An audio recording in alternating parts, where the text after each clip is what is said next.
All right, let's start. Uh, this is going to be another walkthrough of the past few days of what's been going on in GameStop and what I think is going to happen next. So, I'm Ben, or Beckett. I upkeep this slide set, and to put it bluntly, I'm making a call out. Um, I think a squeeze starts on Friday. Yeah. I think typically speaking, with a squeeze, what happens is the options chain is blown out completely, such that uh, the majority of it has to pay out, and then in the act of paying out on the options chain, the Monday and Tuesday afterwards cause high, usually upwards volatility. Okay, that has been the form of payout that squeezes have taken for GameStop.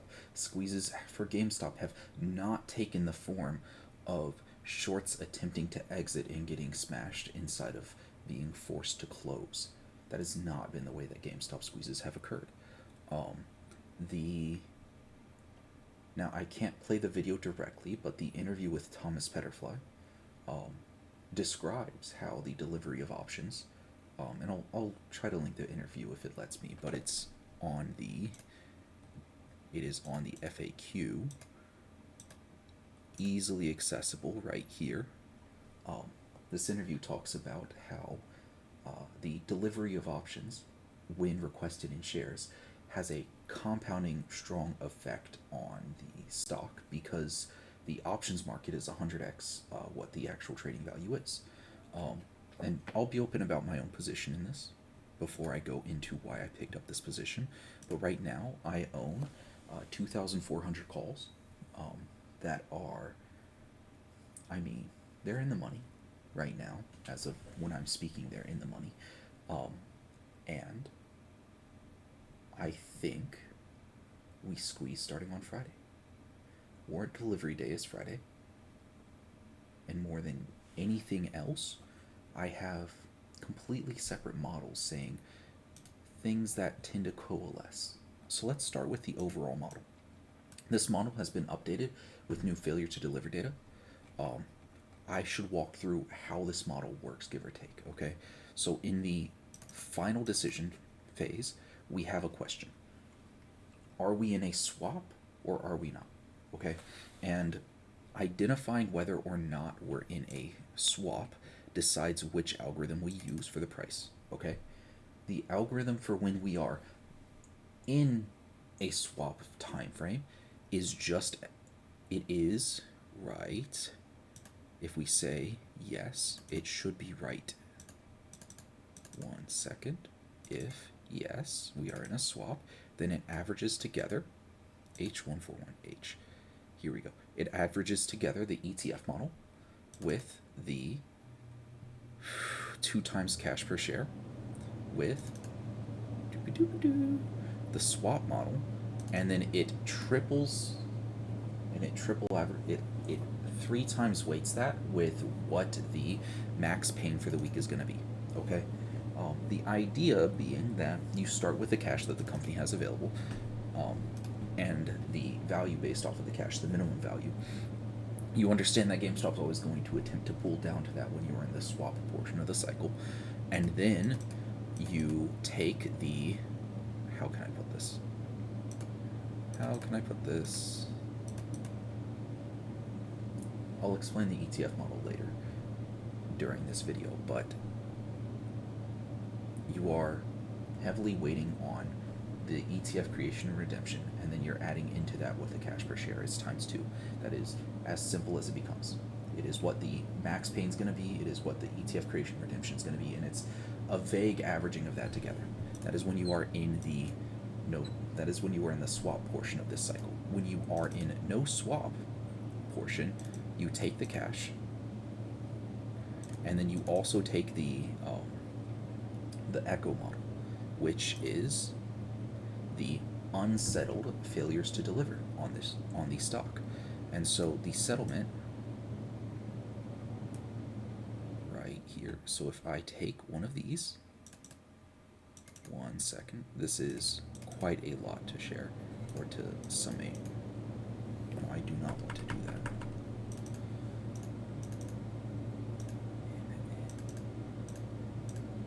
Where are we adding these in? FTDs? Right here. Perfect. Perfect. Okay. Okay. We have the FTDs, and then we have volume.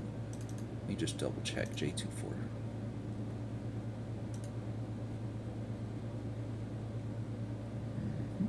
J240. Let me ensure volume actually pulled through into this. 5.3. 5.3 pull into the echo model. Cool. Perfect. It's just if I do this and then I do this. Okay, great. That's fine. That's fine. I'm going to keep it that way from now on so I feel like I have reasonable numbers again. Yes. Okay.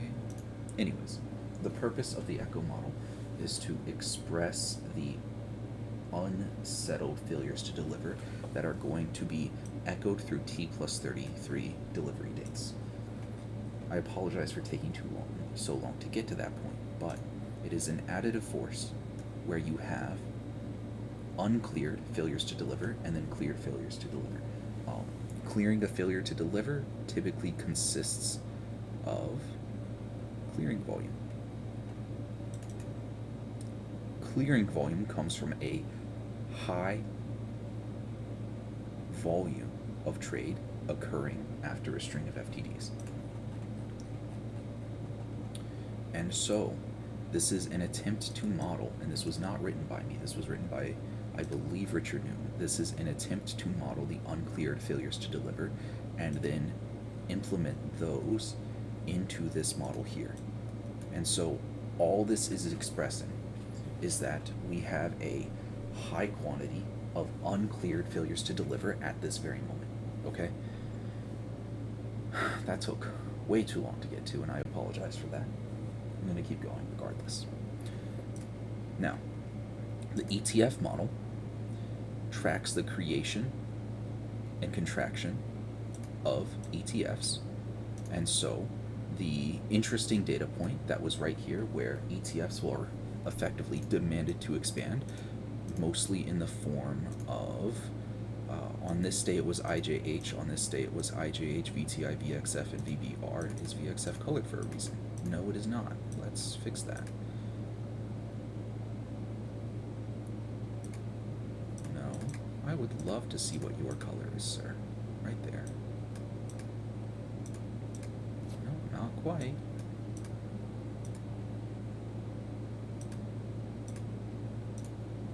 Perfect, okay. Now, the high amount of ETF expansion, then high amount of ETF contraction, correlates to this spike up on the conservative model, okay? And then at the same time, the A model is skyrocketing. And that happens sometimes, okay? I can pull out several instances of that happening. The first one is here in what I will refer to as the either purple swap or the delayed red swap. It could be that this red swap was delayed and then occurred here, or it could be this is an entire new swap. But if I open up TradingView and I show the swapinator on that area or that time frame, I'm going to see, and I need to do daily if I'm going to show the swapinator model properly. Okay. On this time frame right here, where I see the purple star here, you'll see swapinator going off, and there is very little swapinator activity flagging on the red swap where it was supposed to happen. Okay, now over here on the red swap where it's supposed to happen, where's the swapinator activity? But once again, if it does flag, I expect it's going to flag 147 days off of this previous purple swap, and it's at the same point in this up and down cycle. So my personal guess is that for this purple swap, it will occur sometime around the 14th. this lines up with when the pressure relents on when the when the FTD creation, not FTD creation, when the failure to deliver pressure subsides, is the same exact time when this purple swap is expected to hit. And so I do believe even if there is no swap activity here, we would decline in price. But the thing that worries me more than anything else and makes me say we're going to squeeze is that I have a ETF creation and redemption fucking dildo on my charts, and I have absolutely no suppression of price to account for it. Like, what the fuck is this? You know, this Swapinator model is an attempt to express suppression of price. It is not an open source model. My best guess that it is tracking the lack of change in price in accordance with trading volume, but I don't know. I don't know. However, this has been a very useful model for me to track when swaps are occurring and to sanity check everything in accordance with swaps. Like, did the red swap occur here or did it occur here? Fact of the matter is, it's useful for asking these questions. And the question that this is asking me is, why the hell is my ETF model blowing up? Why are they creating and redeeming 12 times, then 7 times, then 5 times the standard number of shares? And why is it contracting by 17 times the average and then 10 times the average? So what this is doing is it's standardizing everything around 1, and it's taking the average of all of the data and applying that to the standard deviation of it, and then applying that to the specific set of data here for what the change is. And so it's attempting to figure out how large a change for a day is in relation to the average. And this is a contraction of 17 times the average for this specific day. Okay? And so the idea here is it costs money to make this movement. It costs money. They don't do it for no reason. Why would you blow up Max Payne on a Friday unless you had a reason? And the reason, in my opinion, is delivery and being on the register for warrants.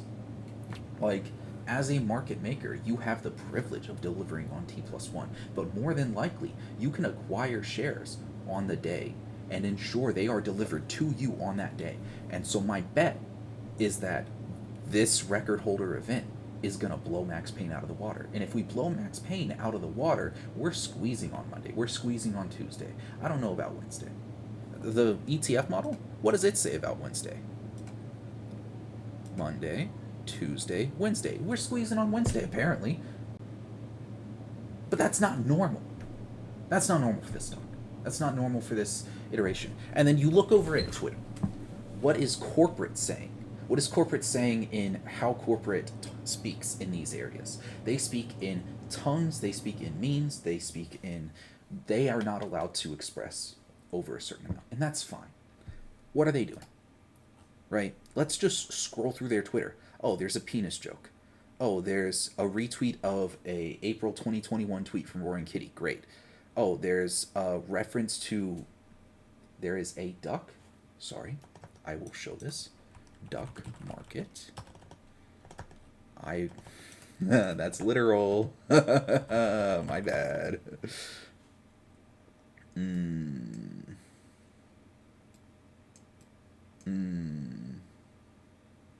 Here we go. A duck market is a market that looks completely normal on the surface, but is treading a large amount of water underneath. My bad. And then we have this from Sunday, which I still have open. Why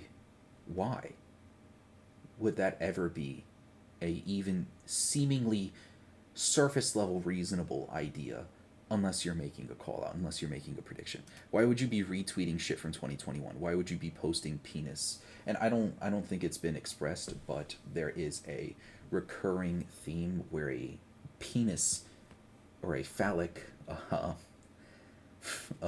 tweet is a reference to the stock going up, and a shit tweet being a reference to the stock taking a dump or going down.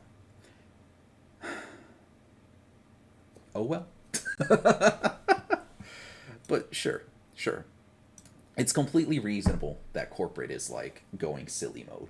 It's also completely reasonable that corporate is also the same ones that caused the warrants to exist. That is their concept. It is something that's I would say before this year I have not commonly seen this as a tactic to even be used.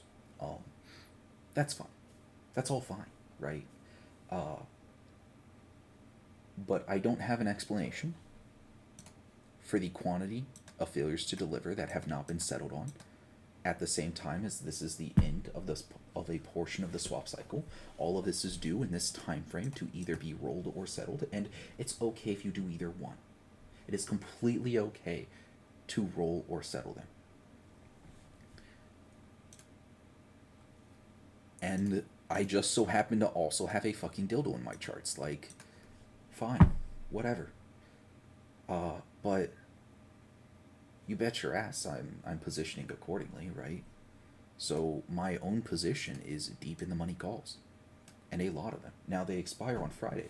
But fact of the matter is, if I take these calls that expire on Friday, IV will increase. But as I can tell, rolling calls right now, rolling them, is going to cost me, at most, let's say 25 cents a pop. If we go to 30, and I will show you what 30 looks like here. I would love to show you what 30 looks like on this ETF model. Now, I do not know if we're going to go all the way up to the most hyper bullish yellow model right here, but that is typically where we end up at when we are in the upcycle. If we go to the most bullish of areas we end up at on the upcycle, it's the model here that I have been using says 33.81 a share. If it's low, that's 27. And honestly, my calls are up 200K at 27.25 a share. I don't. That's fine. That's great, right? I picked these up at 225 a pop, right? Picked them up on the 15th here.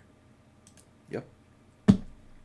And so, what do I want? You know, I'm gonna hold these until Friday. I'm gonna hold my position until Friday. I have a large fuck off position. I'm gonna hold it, and when the time comes to either decide whether or not this is gonna squeeze or not, all I'm gonna do is I'm gonna look up GME options chain. I'm gonna ask myself, let's look at chart exchange. I'm partial towards chart exchange. I'm gonna ask myself, are we blowing up the 30s? Are we blowing up the 28s? Are we blowing up the 29s? What's happening here? And if I think we're blowing up the 30s, I'm rolling that, and I'm holding that for a squeeze. Because we probably would squeeze in that instance. It depends on how much rolling costs. If it's cheaper to sell it off and buy shares and get leverage that way, that's fine. But comprehensible in some ways. But that scares the shit out of me. The concept that I'm sitting here recording myself saying it's a short squeeze. We're gonna short squeeze. I'm as convinced as I can be. Corporate is as convinced as it can be. My models are blowing up in my face. Both of them. Both of my fundamentally different models are blowing up in my face. My echo model's blowing up in my face. Like, let me show what that looks like. Red is settlement, yellow is uncleared. Our uncleared is very high right now. It's been slowly ramping up, and now we are out of the suppression portion of the cycle, and it's going to blow up in my face. The cash does not blow up in my face. That is the one part of the model that isn't just like going nuts right now, because the cash changes when you acquire more cash. Whatever. So, my call out. New FTDs came out this week, or today, actually today. I put them all in my models. Nothing changed. I mean, this is it. I ain't got nothing else. Don't do anything stupid in response to hearing GameStop's gonna squeeze. That's the only thing I got for you. It's still like, corporate may be convinced, but corporate's fallible. I'm fallible. I took up deep in the money for a reason, but I'm convinced. I got nothing better I can say insofar as proof. Everything I put together is breaking in front of my eyes, and it's like, what am I gonna do? What's left? All right. Said I'd record another. Take care, everybody. And I mean when I say don't do anything stupid, okay? Get your fucking money when you get the money in. The squeeze is not created by retail, it's created by market makers. If you think you're helping anybody by not getting out come like Monday, Tuesday, Wednesday, you're not willing to help yourself then. Um, if you're not willing to get in, that's completely respectable. Uh, and by the 14th, this thing will have crashed and burned anyways. Like I can show you how both models say that we blow up and go downwards on by the 14th. Like this says the 10th. It's already in the trash can. Let's see the ETF model. By the 10th, which is the end of next week, it's already in the trash can. That's insane. What's it on here? By the 15th, it's already crashing and burning. By the 17th, I don't even know what this is in terms of downwards of force. This is all the downwards force I could ever fucking see in this stock, but whatever. There is a possibility that we squeeze. A strong possibility. I've positioned myself to be in a good place during it. My follow up to that is what goes up must come down. Don't hurt yourself. Don't fuck yourself. Do what's right for you. Um, and if I make over $5 million off this shit, I'm deleting this account. All right? I don't care. I'm deleting this shit. I'll keep the chart up, but I'm keeping my fucking mouth shut. And that's how it works. All right. I'm uploading this shit. Take care.